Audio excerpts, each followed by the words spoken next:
গ্রীষ্মকাল আসলে কারো পেট খারাপ, কারো বমি, কারো পেট জ্বালা, কারো পাতলা পায়খানা শুরু হয়। কিন্তু এটা কেন হয়? আসুন আজকে ভিডিওতে আমরা জানার চেষ্টা করব। দূষিত জল এবং খাদ্য। গ্রীষ্মকালের সবচেয়ে বড় বিপদ হচ্ছে দূষিত জল এবং খাদ্য।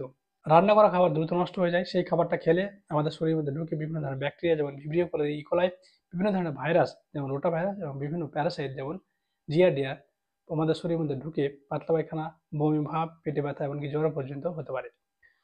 ২ নাম্বার, হাইজিন বা পরিষ্কার পরিচ্ছন্নতার অভাব। আমরা অনেকেই গ্রীষ্মকালে কখনোই পরিষ্কার পরিচ্ছন্নতা থাকি না।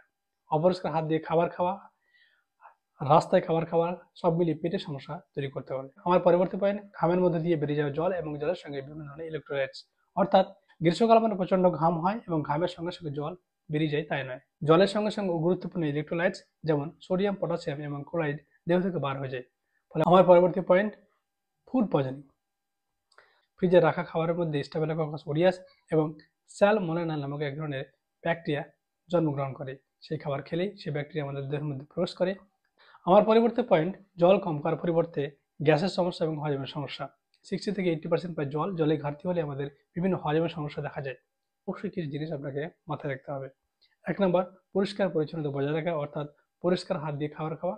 রাস্তায় বিভিন্ন কাটা ফল অথবা ঠান্ডা শরবত অ্যাভয়েড করবেন। ২ নম্বর, পর্যাপ্ত পরিমাণ জল, বিশেষ করে ৩ থেকে ৪ লিটার জল অবশ্যই করবেন এবং ৩ নম্বর, ফ্রিজের খাবার অবশ্যই অ্যাভয়েড করবেন।